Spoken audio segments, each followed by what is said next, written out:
Rasulullah Sayyidina Muhammad wa ala alihi Sayyidina Muhammad. Yang saya hormati, yang kita doakan Bapak Pembina di samping kanan saya, mudah-mudahan beliau sehat selalu untuk keluarga. Begitu juga Bapak Terus di samping kiri saya, ibu-ibu, hadirin para jemaah Masjid Raya Skibujur. Insya Allah kita sama-sama dimuliakan dari Allah Subhanahu wa Ta'ala. Sebagaimana dikatakan oleh Pak Rudi dari sebagai protokol, udah lama gak saya masuk ya Pak. Saya juga sudah 3 bulan dari sini. Mudah-mudahan saya doakan pengurus bisa melaksanakan tugasnya dengan baik untuk kemaslahatan umat, dan mudah-mudahan makmurlah masjid ini dengan segala kegiatannya. Amin. Ya Rabbal Alamin. Izinkan saya menyampaikan satu tema pada hari ini, yaitu menatap masa depan keluarga dan zuriat kita. Memang Bapak Ibu sekalian, katanya kalau gajah itu udah meninggalkan apa? Gadingnya. Kalau Pak RT meninggalkan apa?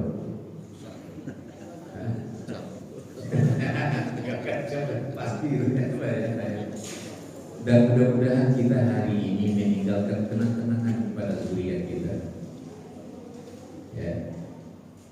Walaupun zuriat kita tidak hadir, atau keturunan kita, atau istri kita, atau suami kita, tidak satu ada. Begitu dia membuka pintu tadi, pintu rumah, dia baca assalamualaikum walaupun tidak ada yang dengar, karena masih yang tidur. Tetapi setelah pulang nanti atau dia bangun subuh, dia akan terkenang. Ayah saya, ibu saya, atau anak saya di masjid. Ini kenangan Pak.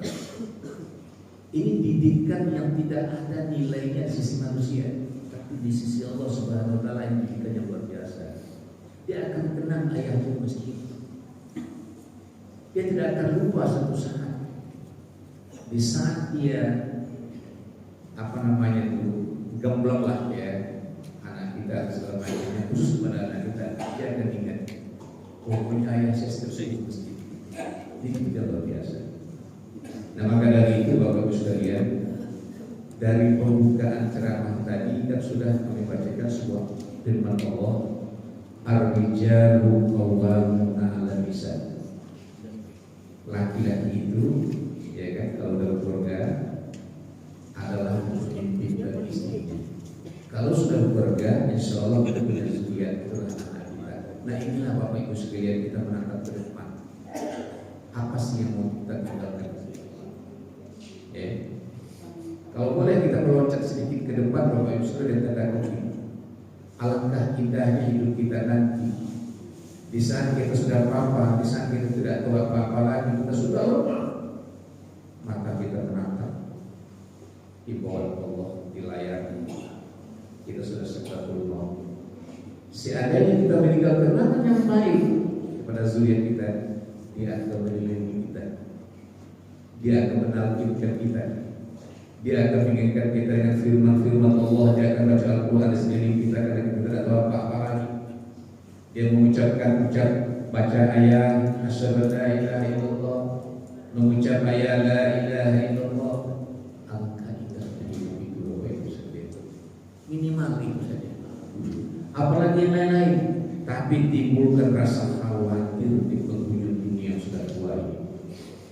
Kalaulah saya meninggalkan zuriat saya lemah nanti, meninggalkan zuriat saya tidak ada apa-apa, bagaimana nanti saya di alam barzakh? Ucap kecil keluarga saya tidak mampu meninggalkan yang indah dalam hidup keluarga saya. Inilah Bapak Ibu sekalian yang berbahagia. Maka dari itu, segala sesuatu yang baik, yang iktibar, yang sangat luar biasa, Rasulullah memulai dari rumah Bapak Ibu sekalian. Dalam segi pendidikan ini meninggalkan apa-apa sesuatu yang terbaik di keluarga beliau. Makanya ada kata-kata yang indah, sederhana, modalnya tak banyak, dan sangat menyentuh perasaan apa yang telah disampaikan oleh Rasulullah SAW kepada kita. Beberapa kata zaman Apa kata Rasulullah SAW berkenaan dengan keluarga ini, Bapak Ibu sekalian? Zayyinu buyutakum bis-sholati wal jamaah wa qira'atil Qur'an. Di sini ada dua, Bapak Ibu sekalian, masih artikan ada dua pokok, sholat dan Al-Quran. Inilah yang harus kita tinggalkan. Rasulullah SAW memulai sesuatu dari rumah tangga beliau, dan kebenaran rumah tangga beliau itu kan agak miskin, ya kan? Beliau sederhana. Beliau memulai dari rumah beliau. Memang ini ada hadis ini agak bertentangan awalnya kalau memang kita tidak mampu menjalankan berikutnya. Nah, itu biasa.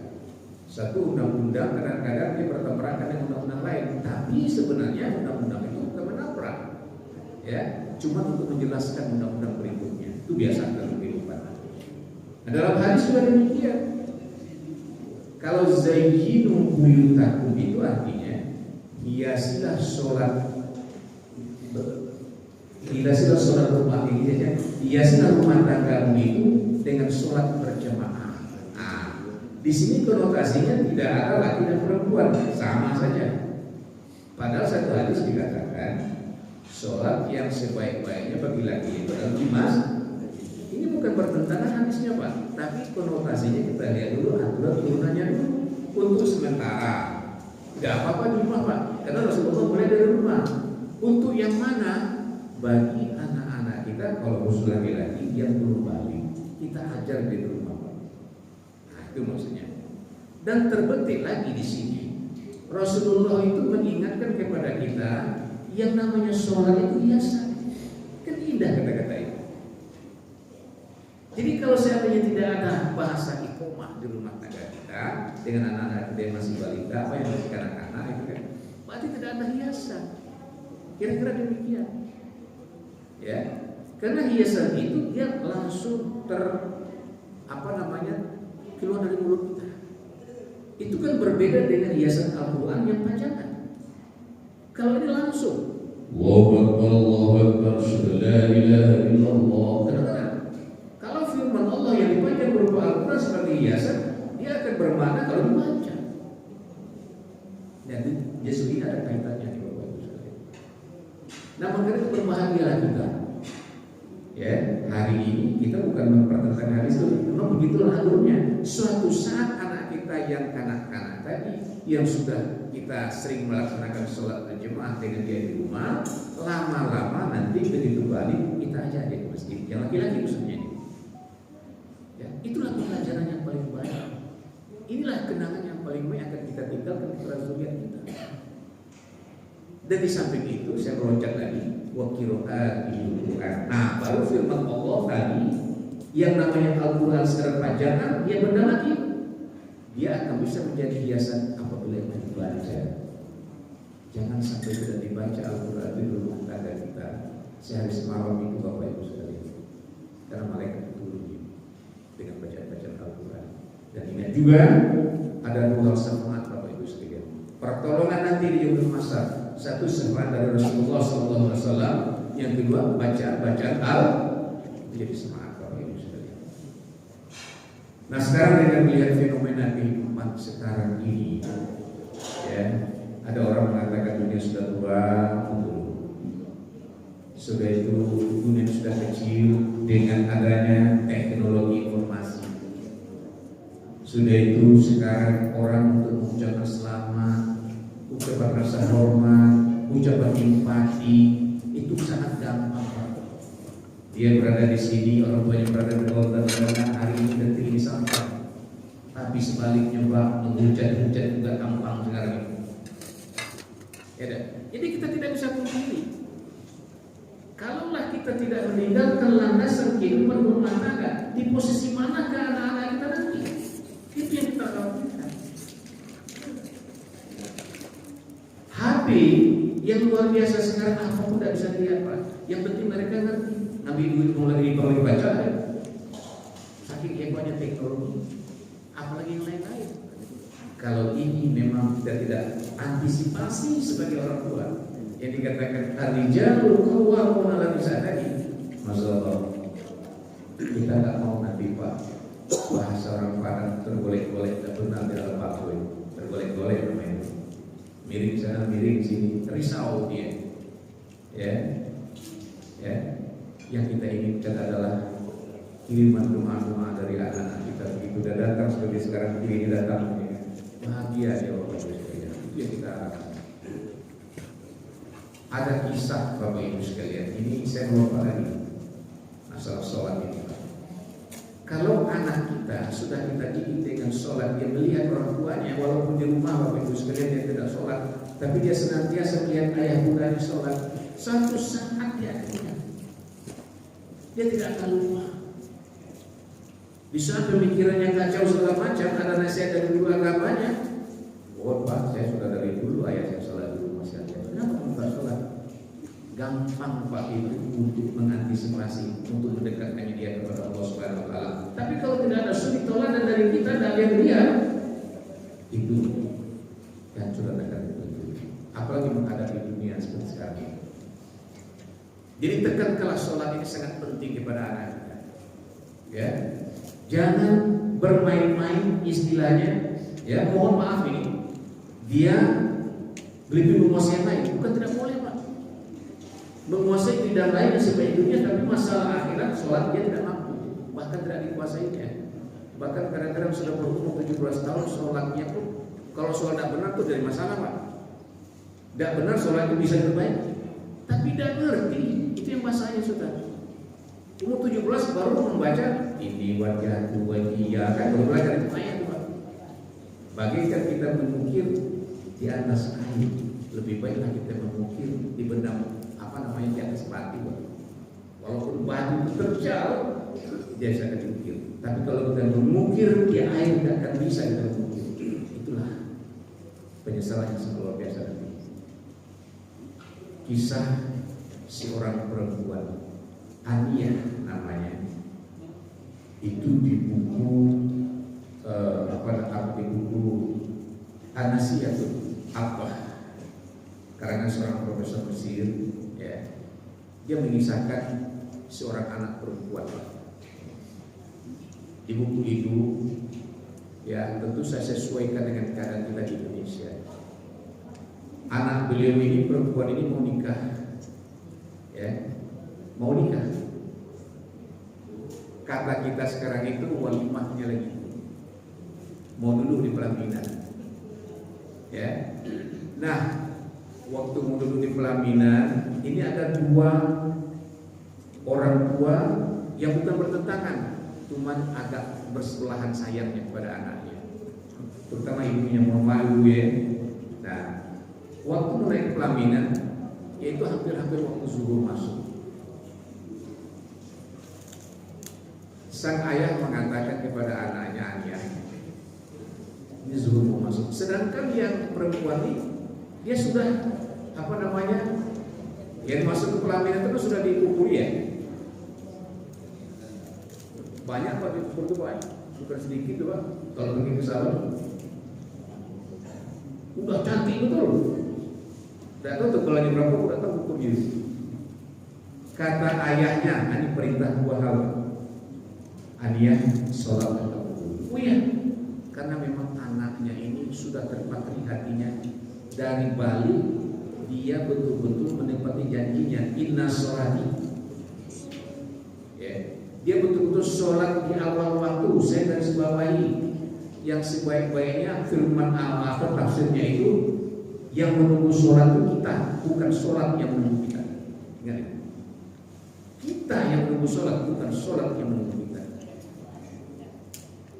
Memang anak ini sudah soleha, oh iya betul ayah, tapi dilarang oleh ibunya. Nah ini konotasi gue ya. Ada perbedaan pendapat di sini. Ibunya bukan tidak salah, tapi secara umum tidak salah. Ya. Tapi secara memikirkan agama, saya juga tidak mengatakan salah. Mungkin bapaknya yang agak kedekatannya dengan Allah luar biasa gitu, disuruh anaknya sholat. Tapi kata ibunya jangan, katanya. Kalau kamu sholat nanti, siapa lagi nak mengukurin kamu? Bahasa kasarnya gitu. Itu mahal itu. Kalau kamu butuh kaki habis kalau itu pergi ke sana, dia udah cantik lagi kamu kata ibunya. tapi ibunya membangkang bahasanya itu ya, dia tidak mengindahkan kata-kata ibunya, dia mengiyakan kata ayahnya. Akhirnya apa Bapak Ibu sekalian? Ya, Ania itu terwudu, habis lalu kalau Pak yang cantik tadi ukur tuh bahasanya habis lalu. Ya, akhirnya Ania sholat. Apa yang terjadi? Sholat rakaat zuhur itu Bapak Ibu sekalian, sujud yang kedua mau duduk tahiyat awal, ya, Ania ini tidak bangun lagi. Dia meninggal dalam keadaan sujud. Nah, sekarang gimana ini kita berpikir? Maka hadis Rasulullah SAW, seseorang yang meninggal yang baik itu adalah dia dilihatkan perbuatan yang paling disenangi dalam hidupnya. Karena hanya adalah sholat pekerjaan sangat luar biasa bagi dirinya, dilihatkan oleh Allah. Dia meninggal dunia dalam keadaan sholat. Nah ini itulah dilihatkan. Kalau orang tua sedang memperhatikan anak dari kecil untuk sholat, untuk sholat itu apa namanya, as-sholatu tanha 'anil fahsya'i wal munkar, itu mencegah, diperlihatkan oleh Allah Subhanahu wa taala. Di saat itu orang kaget semua. Ini luar biasa. Itu yang pertama. Maka dari itu, mari kita sikapi dalam pendidikan masa depan anak itu yang berlandaskan sholat. Nah itu. Jadi segala sesuatu sholat, katakan kepada anak-anak kita yang sederhana saja. Ayah, papa, saya mau main. Ingat, waktu sholat jam sekian, silakan mau main. Tapi jam sekian pulang. Jangan segan-segan kita mengatakan demikian. Ayah, saya mau kuliah. Generasi raya itu sekarang anak kampungnya banyak, tapi mesti banyak di jalan sampai waktunya nanti, karena fasilitas ada. Ya kan, mau naik mobil, mau naik motor, sampai jam sekian tahu sholat situ nanti. Sampaikan Pak, jangan segan-segan menyampaikan kepada anak-anak kita setiap saat, walaupun dia sudah dewasa gitu. Jangan segan-segan. Itulah yang dikenang nanti setelah kita meninggalkan dia nanti. Oke.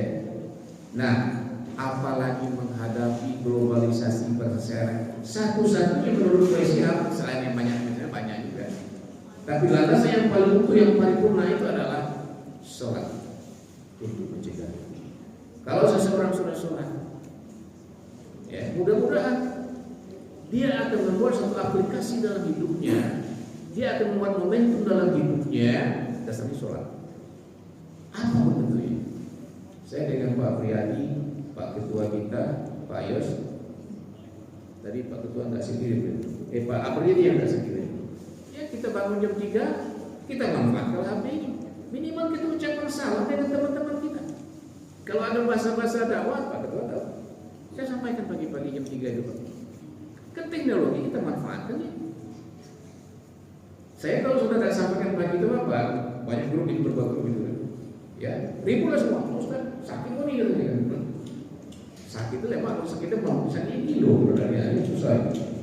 Ya saya sampaikan itu. Kemana? Kalau tidak sampai kontennya ini. Saya sudah niatkan.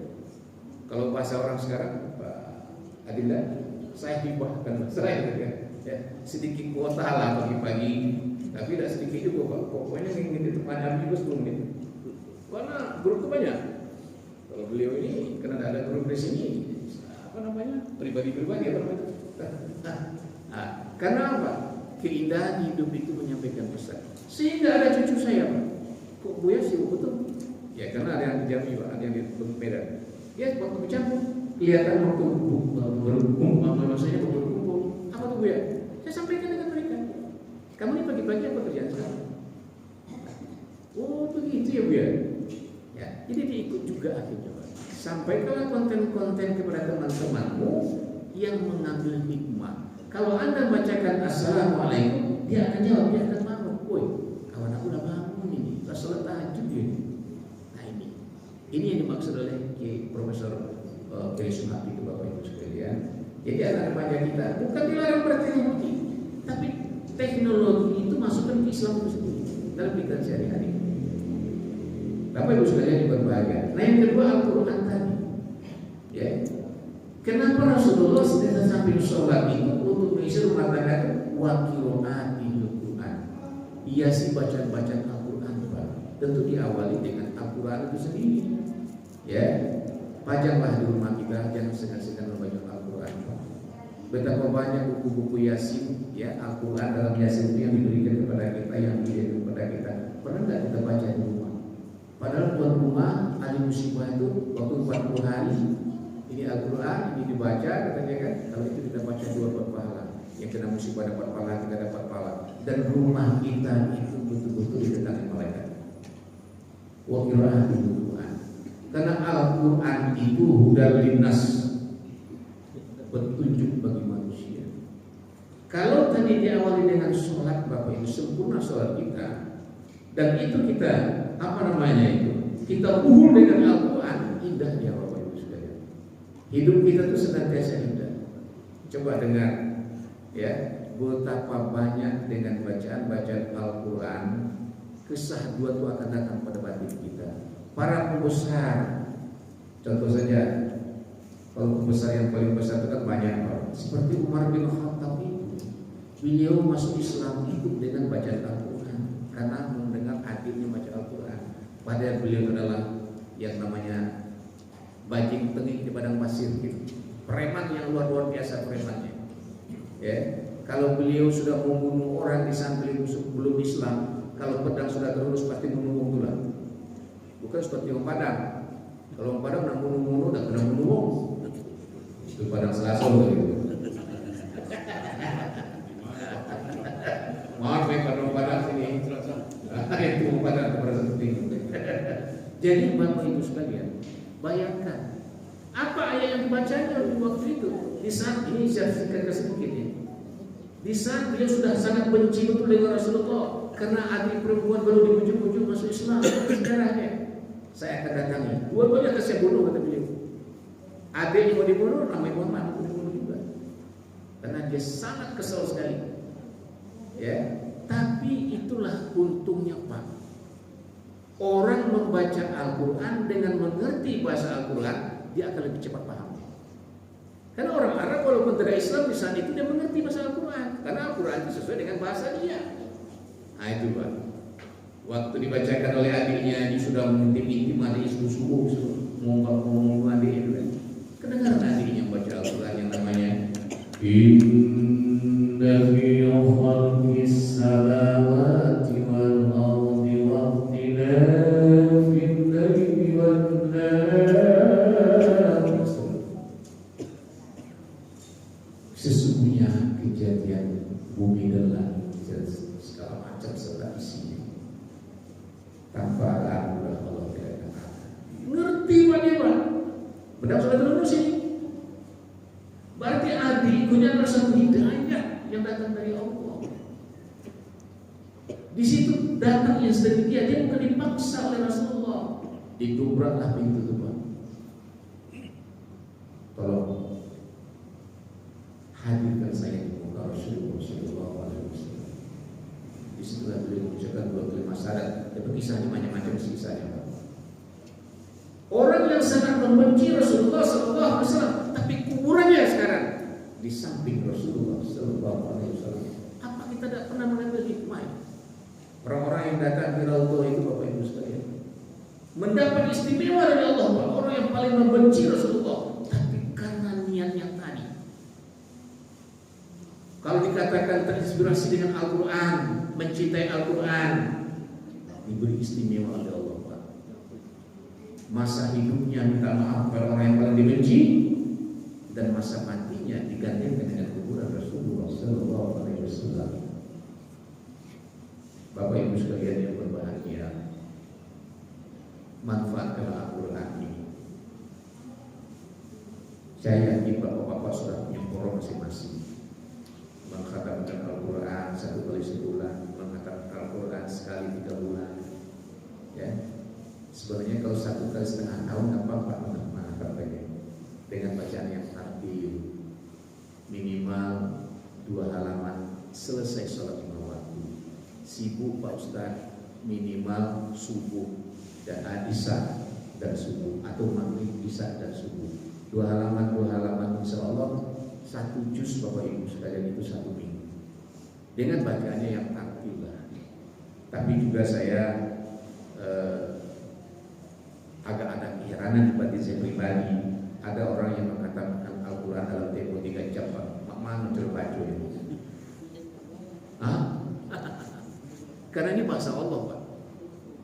Kalau kita membaca seperti umpamanya dengan tartil yang biasa, tajwidnya maksudnya gini-gini. Qad aflahal mu'minuna alladzina hum fi shalatihim khashi'un walladzina hum 'anil lagwi mu'ridun walladzina hum lizzakati fa'ilun walladzina hum li furujihim hafizun illa 'ala azwajihim aw ma malakat aymanuhum fa innahu ghayru mubin. Kalau kayak begitu tajwidnya kena, makhrajnya kena dikit-dikit, itu satu halaman itu paling 7 menit. Jadi 1 minggu itu bisa 1 juz. Tapi kalau kita baca seperti mungkin ya tamat 3 minggu itu. Nah, masalahnya sekarang ini kalau saya bicara dengan kerajaan, kalau bahasa saya berkenan, ya kan itikomanya, saya rasa kerajaan nggak gampang untuk mengambil intisari pembicaraan saya. Oh, ini maksud Pak Ustadz ini langsung tunjuknya. Tapi kalau udah ngerti bahasanya bapak-bapak, wah nanti jangan punya kuda-kuda ini gitu. Ya kan? Nah, jadi boleh program kalah yang sederhana saja. Mana tahu Bapak Ibu seperti itu. Ya, di saat ibu membaca Al-Quran yang namanya yang berkenaan dengan kematian, mungkin di posisi itu juga diambil oleh Allah. Wah, segala caknya. Makanya apa yang mulai. Rabbana atina, katanya kan, wa adkhilna jannata ma'al abrar. Rabbana wa atina ma wa'adtana 'ala rusulika. Angkat kita. Yuk membaca Al-Quran.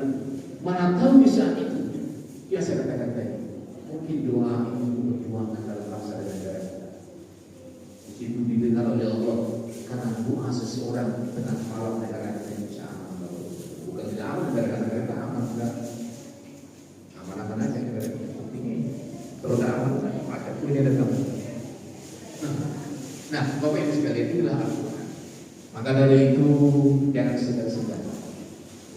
Saya membuat di kampung saya itu, saya mengatakan pasti di kampung saya. Karena Palembang itu itulah. Kalau kita di kotanya, saya di RW saya itu saya sampaikan dengan kawan-kawan saya tidak punya apa-apa. Kadang-kadang saya bisa di masjid, kadang tidak. Kenapa? Kalau nggak di masjid, nanti ada mesin air. Itu baik. Itu baik. Tidak akan di masjid. Jika dekat sama dengan posisi kita sudah berzina juga kan. Yang saya tegaskan, saya tidak pernah di umur saya sudah 17 itu Pak.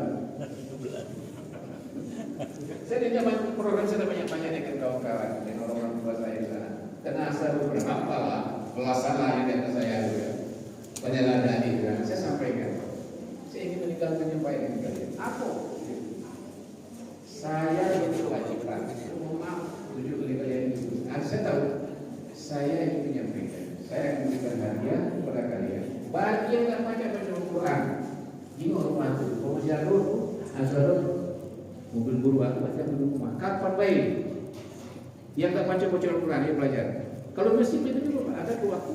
Saya tidak apa-apa lagi. Belajar membaca Al-Quran. Benarkan bacaan Al-Quran. Itu aja Pak. Tak banyak-banyak saya. Saya tidak banyak apa-apa. Kalau soal yang lain-lain itu tak gila. Nak belajar haji, nak belajar apa segala macam. Tapi Al-Quran yang penting. Saya minta betul itu. Saya ingin mengikis di RW saya tidak ada yang tidak baca Al-Quran, orang-orang tua khususnya. Jadi kena terbuka kayak begitu, Pak. Maunya kawan-kawan macam-macam. Ada yang malu, udah rumah kau, udah rumahku. Inilah cara kita. Apa sih yang mau kita berikan? Inilah biasa dari Ar-Rijal Qawwamun 'alal Nisa tadi. Keluarga kita sudah beres, semuanya kan.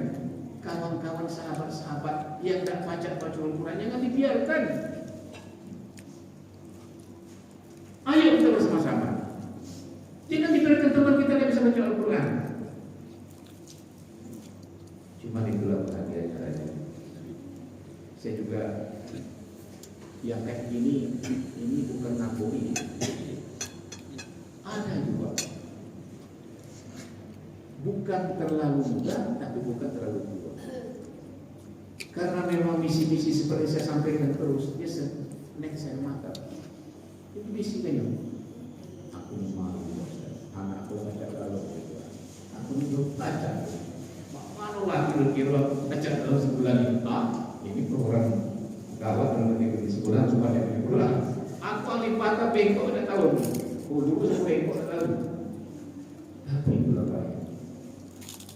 Beliau juga seorang pengusaha, saya menengah ke atas lagi. Kesadarannya tinggi Pak dengan cara kita bercerita seperti ini. Saya prioritaskan Pak. Saya berikan waktu beliau. Bahkan belajar di kamar beliau, mohon maaf. 2 bulan Pak baca betul-betul. Bulan berikutnya diminta FTP aja Pak untuk umroh Ustaznya. Ini hadiahnya Pak. Wah di sana nangis terus Pak. Benar kita pemimpin. Nangis sudah di Mekah Pak. Ini gambar-gambar. Yang dikatakan Al-Quran itu udah ngasih petunjuk begitu terbuka hatinya Pak. Oke. Jadi mudah-mudahan apa yang saya sampaikan ini 2 hal. Zayyinu buyutakum bis-sholati wal jamaah wa qira'atul Qur'an. Hiasilah rumah kalian itu dengan sholat berjamaah, itu tuh awal mula bagi anak-anak. Ya, kalau dia sudah bisa nanti di rumah kita ada yang laki-laki khususnya. Dan wa qira'atul Qur'an jangan sampai tidak ada. Kalau anak kita mohon maaf dia mahasiswa BSI segala macam Al-Quran kecil pun harus ada di dalam kelasnya. Berapa harganya? Atau setidak-tidaknya dengan ini aplikasi Al-Quran. Jangan tidak. Apalagi bapak-bapak kita ini kan sering antarkan ibu ke skip radio, naik mobil ibu. Yang namanya ibu ya, tapi bukan ibu di sini. Ibu-ibu di daerah sana. Kalau ngantar ke pasar tuh Pak, belanja itu ibu pinter. Dia terlalu milih yang bagus dan yang murah. Masuk di pintu ini kita cocok, balik ke sana. Sedangkan bapak-bapak kan di mobil tuh baca Al-Quran. Bapak jenguk ibu biar masuk pintu ini tak dapat, hari lagi ke sana, balik lagi. Lagi 2 kali balik, cakap tahu apa Pak? Ujung-ujung di sini juga belanja. Itu ibu di sana. Sang bapak tinggal membaca Al-Quran kadang-kadang sudah 1 juz Pak di dalam mobil. Kenapa tidak kita manfaatkannya demikian? Nah, kalau lagi ada ngedek yang kita bebek agak ke rumah agak ke mobil, berhenti ngaji. Tolong nyonya kita ngangkat barang yang ngedek dari banyak bawa kerjanya, namun pindah kerjanya. Ya, inilah contoh sirkulasi kehidupan di tengah-tengah masyarakat.